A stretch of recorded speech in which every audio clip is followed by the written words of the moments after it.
All right, story time. How much of an ally is too much of an ally? I had to find that shit out the hard way the other day. Turns out, I'm so much of an ally that I accidentally misgendered a heterosexual man the other day. Or so he says.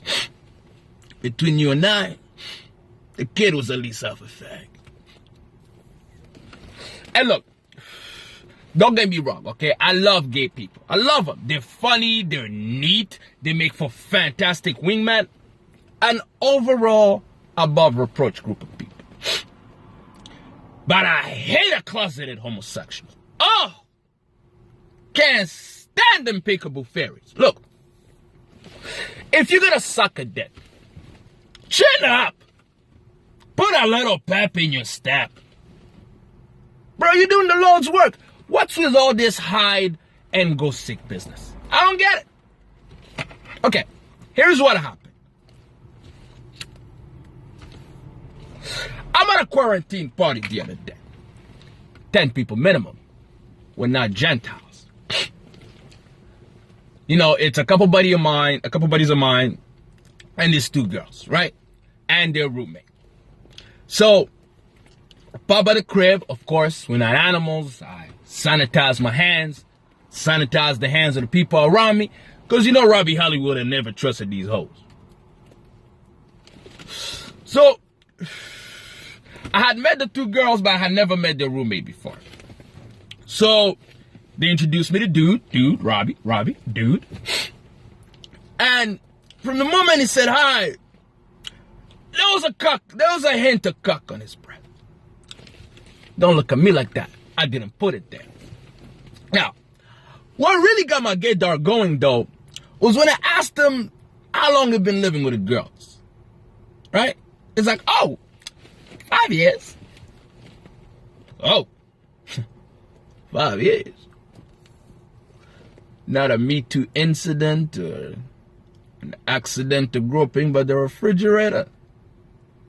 No, none of that. Shit. As you were, sis. I mean, obviously, there is more to this than meets the eye. You know what I mean? so, we start drinking, smoking, we're having a good time. And throughout the night, this motherfucker keeps inching closer and closer and closer to me, right? At first, like, you know, obviously this dude does not understand the rules of social distancing. We're not all meant to make it.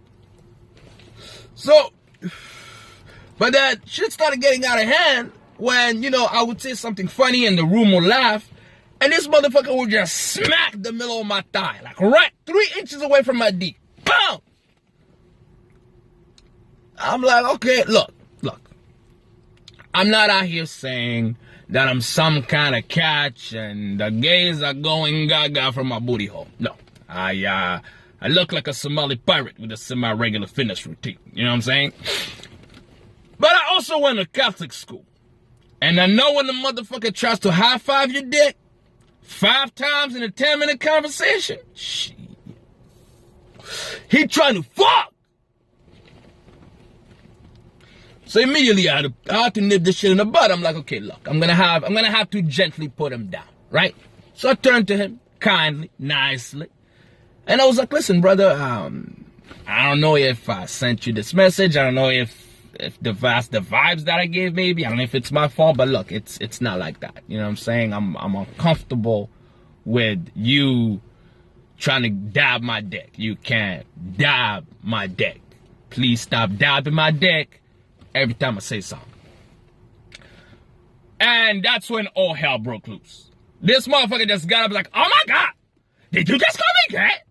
Did you just call me gay? I'm like, whoa, take it easy, toots. What's with all the hand flaring and shit, right? Now the music stops, the party screeches to a halt, the girls are getting into it like, oh my God, did you just call him gay? Did you just call him gay? I'm like, bitch, you've been living with this nigga for 5 years. Is you blind or stupid? I end up getting kicked out of the party. Shit. Then I'm like, you know what? As I'm on my way home, I'm thinking about this whole thing. I'm like, what the fuck just happened there? You know? And it dawned on me. Maybe these Arabs don't have the patience that I have. You know what I mean?